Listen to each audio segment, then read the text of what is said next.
Good morning to all my dear students. मैं Decoders की तरफ से आप सभी का स्वागत करता हूं। तो चलिए शुरू करते हैं पार्ट 5 का अपना ये वीडियो, जिसमें हम लोग डिस्कस करने जा रहे हैं एडवांस लेवल के क्वेश्चन, जहां पे हम लोग बात करेंगे पहले अपने क्वेश्चन की, जो कि है आपका str कॉपी फंक्शन के बारे में। और यहाँ पे str कॉपी s1 s2 अगर इस तरीके से हमारा क्वेश्चन लिखा हुआ है तो इसका मतलब क्या होता है उसके बारे में हम पहले समझ लेते हैं। पहली चीज जो हमारी है, जो हमको जानना जरूरी है, वो ये है कि str कॉपी जो है ये string डॉट h का एक प्री डिफाइंड फंक्शन है। स्ट्रिंग के लिए यूज किया जाता है। स्ट्रिंग क्या होती है? It is an array of characters. Characters की एरे को हम स्ट्रिंग कहते हैं। अगर हम इस फंक्शन में देखें तो हमारा यहाँ पे S1 और S2 में क्या चीजें हैं। S1 जो है आपका ये डेस्टिनेशन स्ट्रिंग है, और S2 जो है आपका ये सोर्स स्ट्रिंग है। तो ये होगा क्या एक्चुअल में, S2 की जो स्ट्रिंग है वो वैल्यूज जो उसके अंदर जो भी चीजें लिखी हुई हैं वो आपकी S1 के अंदर कॉपी हो जाएगी। तो str कॉपी फंक्शन इस तरीके से आपका काम करता है। तो इस क्वेश्चन का सही आंसर जो है वो आपका बी है, जो कि कहता है it copies the string S2 into S1। Okay, चलिए नेक्स्ट क्वेश्चन पे चलते हैं। नेक्स्ट क्वेश्चन हमारा एक आउटपुट निकालने का क्वेश्चन है। ये क्वेश्चन अगर आप ध्यान से देखें तो यहाँ पे आपका 10 एंड 20 और 10 और 20 लिखा हुआ है। सॉरी, 10 डिवाइड बाय 20 लिखा हुआ है। वो और डिवाइड का सिंबल कुछ हद तक एक ही तरीके का होता है। ठीक है, तो यहाँ 10 डिवाइड बाय 20 है। दोनों आपके इंटीजर टाइप्स है 10 20। यहाँ पे कोई भी फ्लोट टाइप की वैल्यूज नहीं है। और अगर हम यहाँ पे ध्यान से देखें तो यहाँ पे आपका एक स्लैश एन लगा हुआ है। स्लैश एन जो आपका होता है वो एक प्रकार का एस्केप सीक्वेंस होता है, जो कि लाइन को नेक्स्ट लाइन में चेंज करता है। परसेंट डी की अगर हम बात करें तो ये आपका फॉर्मेट स्पेसिफायर्स होते हैं।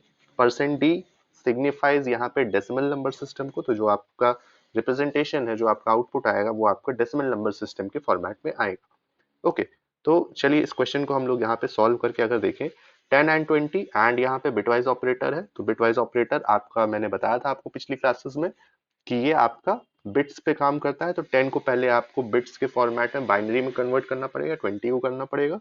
तो अगर हम लोग 10 को कन्वर्ट करते हैं तो आपका 1010 आता है इन बाइनरी, और 20 को अगर हम कन्वर्ट करेंगे तो आपका आएगा, ये 20 को कन्वर्ट करने पे आपका आएगा। कैसे आप कन्वर्ट करते हो? आप सिंपली देख सकते हो, ये 1 है, ये 2 है, ये 4 है, ये 8 है और ये 16 है इन डेसिमल नंबर सिस्टम। तो 16 और 4 पे 1 1 लिखा हुआ है, विच मीन्स यहाँ पे ये आपको दोनों को प्लस करने पे 20 दे देगा। अब एंड ऑपरेशन हम लोग को यहाँ पे परफॉर्म कराना है, तो जहाँ पे दोनों 1 होंगे वहीं पे आपका आउटपुट 1 आएगा। ठीक है, यहाँ पे आप देखो तो पहले पे 0, दूसरे पे 0, तीसरे पे 0, चौथे पे 0 और पांचवे पे 0। हर जगह 0 है, विच मीन्स इसका आउटपुट जो आएगा वो यहाँ पे 10 एंड 20 का जो आउटपुट आएगा वो आपका 0 आएगा।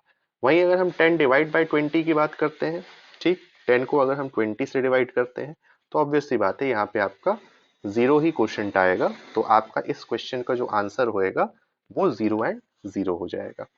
चलिए नेक्स्ट क्वेश्चन पे चलते हैं। नेक्स्ट क्वेश्चन आपका है यूनियन के ऊपर है। यूनियन और स्ट्रक्चर के बीच का डिफरेंस मैंने आपको बताया था कि यूनियन जो आपका होता है वो आपने अंदर जो भी सभी डेटा टाइप्स या वेरिएबल्स डिक्लेयर्ड है उसमें से जो सबसे बड़े साइज का डेटा टाइप होता है उतनी मेमोरी एक बार में रिजर्व करता है।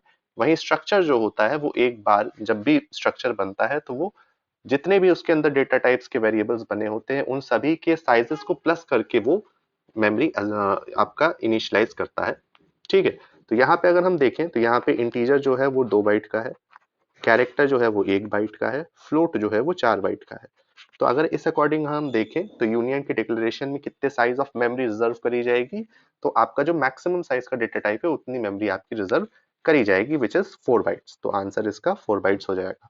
अगर हम इसी को स्ट्रक्चर के फॉर्म में देखें कि हम इसको यूनियन ना कह के इसको अगर हम स्ट्रक्ट बना दें तो क्या होएगा, तो हमको इन सभी की वैल्यूज को प्लस करना पड़ेगा। 2 bytes, 1 byte and 4 bytes, which means total of 7 bytes of memory in the form of structure में ये रिजर्व करी जाएगी। तो चलिए नेक्स्ट क्वेश्चन पे चलते हैं। नेक्स्ट क्वेश्चन कभी एक आपका कोड का स्निपेट है, इसमें आपको आउटपुट निकालना है। ठीक है, आई की वैल्यू 20 दी गई है, आई इक्वल्स टू 20 है। अब यहाँ पे परसेंटेज एक्स लिखा हुआ है। परसेंटेज एक्स जब हम लिखते हैं तो ये हमारा हेक्साडेसिमल को डिनोट करता है, यानी कि आपको 20 को प्रिंट कराना है in the form of hexadecimal. तो हेक्साडेसिमल नंबर सिस्टम आप में कैसे कन्वर्ट करते हैं, ये आप चाहें अगर कोई भी नंबर सिस्टम कन्वर्जन देखना चाहें तो आप हमारे ही चैनल पे जो डिजिटल इलेक्ट्रॉनिक्स का सीरीज है वहां पे जाके आप उसको देख सकते हैं। तो चलिए मैं आपको यहाँ पे दिखा देता हूँ. 20 is in decimal number system and we have to convert it into the hexadecimal form. So how will we convert it?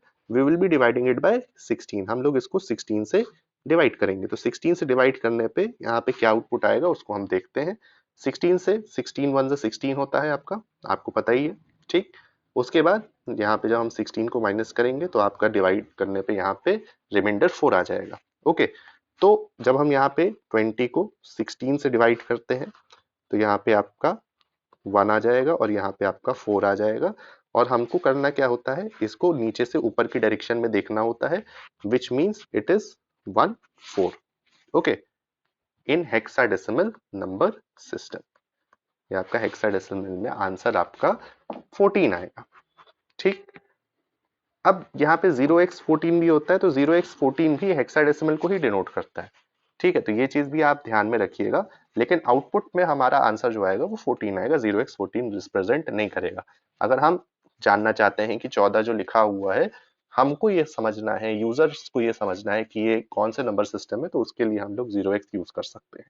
Okay, चलिए नेक्स्ट क्वेश्चन पे चलते हैं. कंटिन्यूअस स्टेटमेंट जो है हमारा वो किस लिए यूज किया जाता है?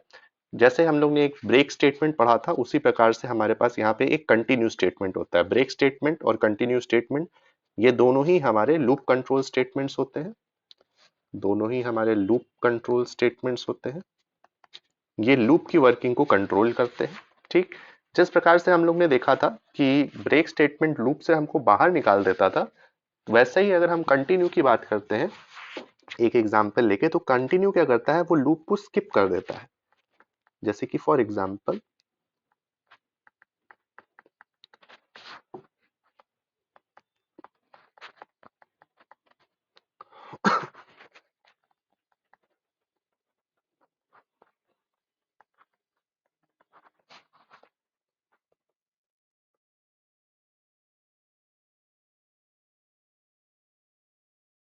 अगर इस अकॉर्डिंग कुछ यहाँ पे कोड लिखा हुआ है, तो अब यहाँ पे अगर आप ध्यान से देखें तो हमारा फॉर लूप है जो कि 0 से चालू हो रहा है और 5 तक, जब तक हमारा आई की वैल्यू नहीं हो जाती तब तक ये लूप चल रहा है. ठीक है, अब मैं अगर यहाँ पे आपसे पूछूं तो कि यहाँ पे हेलो कितनी बार प्रिंट होएगा.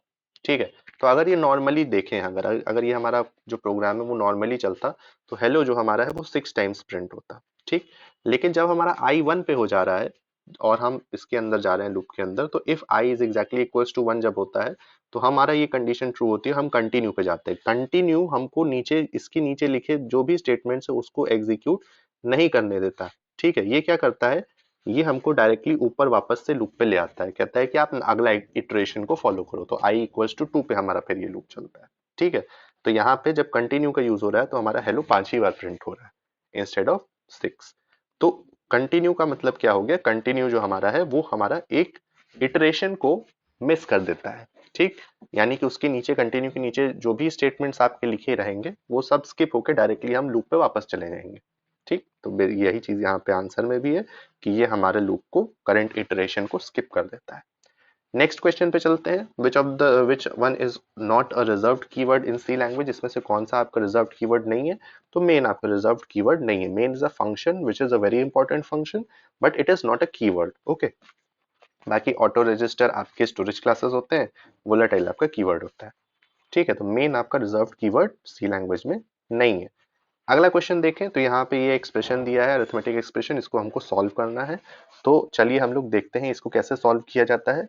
जब जब भी हम लोग अपना एक्सप्रेशन कोई भी सॉल्व करते हैं सी लैंग्वेज के अंदर, तो यहाँ पे हर जो ऑपरेटर है, जो आपके ये सब ऑपरेटर्स होते हैं यहाँ पे, जो कि किसी किसी वैल्यू के ऊपर ऑपरेट किए जाते हैं, ऑपरेंड्स के ऊपर ऑपरेट किए जाते हैं, तो इन सभी की प्रायोरिटी और प्रेसिडेंस होता है. ठीक है, जैसे कि इनटू, मॉड और डिवाइड, इन सब की प्रेसिडेंस आपकी यहाँ पे सबसे हाई है. ठीक, तो सबसे पहले हमें इन सभी को सॉल्व करना पड़ेगा. उसके बाद फिर हम लोग प्लस और माइनस पे जाएंगे, तो ये इनकी प्रेसिडेंस होती है. दूसरी बात ये होती है कि अब ये अगर मान लीजिए हमारे एक ही स्टेटमेंट में, एक ही इक्वेशन में ये सभी आते हैं, तो सबसे पहले हम किसको एग्जीक्यूट करेंगे, तो हम लोग लेफ्ट टू राइट एग्जीक्यूट करना चालू करेंगे. ठीक है, तो लेफ्ट टू राइट में जो भी पहले आएगा हम उसको एग्जीक्यूट करेंगे. तो चलिए अब इस इक्वेशन को सॉल्व करते हैं. तो सबसे पहले हमारा लेफ्ट टू राइट में हाईएस्ट प्रेसिडेंस में इनटू आ रहा है, तो 5 प्लस 3 इंटू 2 करेंगे तो 6 आ जाएगा. 6 mod 10, माइनस में 8 इंटू 16 हो जाएगा। ठीक, अब मॉड ऑपरेशन को हम चलाएंगे। मॉड ऑपरेशन आपको जैसे जानकारी होगी कि ये रिमाइंडर देता है आपको। ठीक है, रिमाइंडर ऑपरेशन। तो 6 को जब हम 10 से डिवाइड करेंगे तो क्या रिमाइंडर आएगा, 6 ही आएगा। ठीक है, यहाँ पे ये 6 ही आएगा, माइनस 8 इंटू 6 करेंगे। फिर उसके बाद 8 इंटू 6 हाइएस्ट प्रेसिडेंस आपकी इंटू की है, तो 8 इंटू 6 यहाँ पे 48 हो जाएगा, माइनस में 6 प्लस 5 इधर आ जाएगा। फिर उसके बाद अब कोई भी हम कर सकते हैं, 5 प्लस 6 हमने करा तो ये 11 हो गया, 11 माइनस 48। जब हम इसको सॉल्व करेंगे तो आपका आंसर आ जाएगा माइनस 37। ठीक, तो यहाँ पे इस तरीके से आपको इस क्वेश्चन को सॉल्व करना होगा। इसका आंसर आपका सी है, जो कि माइनस 37 है। चलते हैं अपने अगले क्वेश्चन पे। Which among the following is never among the members in a possible in C when structures are same as that of a union. जब हम कहते हैं कि यहाँ आपका स्ट्रक्चर और यूनियन है आपके सी प्रोग्राम के अंदर, तो कौन कौन सी चीजें यहाँ पे फॉलो होती हैं, कौन सी चीजें नहीं फॉलो होती, उसको हमको देखना है। यहाँ पे ये लेट होगा, not hate, it is late. तो पहला वाला कहता है कि size of P is greater than that of size of Q. अगर हमारे पास स्ट्रक्चर और यूनियन है, दोनों सेम तरीके से हमने डिक्लेयर किया है, तो ऑब्वियस सी बात है, क्योंकि मैंने आपको बताया था कि जो स्ट्रक्चर्स के अंदर डेटा टाइप होते हैं उन सभी का सम के अकॉर्डिंग हम उन सभी डेटा टाइप्स का जो साइज होता है उसको सम करते हैं, उसके अकॉर्डिंग हम मेमोरी रिजर्व करते हैं। तो यहाँ पे साइज ऑफ द स्ट्रक्चर जो होगा वो हमेशा यूनियन के साइज से बड़ा होएगा। ठीक है, तो ये चीज आपको हमेशा ध्यान में रखनी है। तो इसका आंसर जो होगा वो ये होगा कि साइज ऑफ पी जो है वो हमेशा लेस देन होगा साइज ऑफ क्यू से, बिकॉज यहाँ पे ये कहा गया है कि नेवर ऐसा सिनेरियो हमको ढूंढना है जो कि कभी हमारे प्रोग्राम में नहीं है, मतलब कभी ऐसा प्रोग्रामिंग में अगर नहीं कर सकता। ठीक है, तो साइज बड़ा होगा पी का क्यू से, बराबर भी हो सकता है। मान लीजिए एक ही डेटा टाइप अगर हम डिक्लेयर करते हैं स्ट्रक्चर और यूनियन के अंदर, तो वो दोनों इक्वल साइज के भी हो सकते हैं, लेकिन ये जो स्ट्रक्चर का साइज है वो कभी भी कम नहीं होगा as compare to Q. Okay, तो ये चीज आप ध्यान में रखिएगा। नेक्स्ट क्वेश्चन पे चलते हैं। नेक्स्ट क्वेश्चन आपका ये बहुत अच्छा क्वेश्चन है। यहाँ पे हमको आउटपुट निकालना है। प्रिंट 3 प्लस गुड बाय लिखा हुआ है। तो 3 प्लस गुड बाय का क्या मतलब होता है कि आपको पहले 3 लेटर्स जो है उनको स्किप कर देना है, यानी 1 2 और 3, इन तीनों को आपको स्किप कर देना है। आपका जो आउटपुट आएगा वो डी बाई आएगा। ठीक, ये बहुत अच्छा क्वेश्चन है। अब नेक्स्ट क्वेश्चन देखते हैं। ये भी बहुत अच्छे लेवल का क्वेश्चन है, बहुत अच्छा क्वेश्चन है। बहुत सारे लोग इसका आउटपुट जो बताएंगे वो क्या बताएंगे, 3 आएगा और यहाँ पे भी 3 आएगा, but it is not true. जब भी प्रिंटफ के अंदर हम कोई एग्जीक्यूशन परफॉर्म करते हैं तो यहाँ पे पोस्ट मॉडिफिकेशन जो होता है, पोस्ट मॉडिफायर जो होता है, उसकी प्रायोरिटी ज्यादा होती है। तो सबसे पहले क्या होएगा, यहाँ पे पोस्ट मॉडिफायर वर्क करेगा। पोस्ट मॉडिफायर वर्क करेगा तो यानी कि 3 प्लस प्लस, विच मीन्स 3 जो है वो पहले आप यहाँ प्रिंट हो जाएगा और फिर इसकी वैल्यू प्लस होके 4 हो जाएगी, तो यहाँ पे 4 आ जाएगा। तो इसका जो आंसर आएगा वो आपका 43 आ जाएगा। ठीक है, तो होपफुली आपको हमारा वीडियो अच्छा लगा होगा। किसी भी प्रकार का कोई भी डाउट अगर आपके मन में है तो वो आप कमेंट करके हमसे जरूर पूछें। Thank you.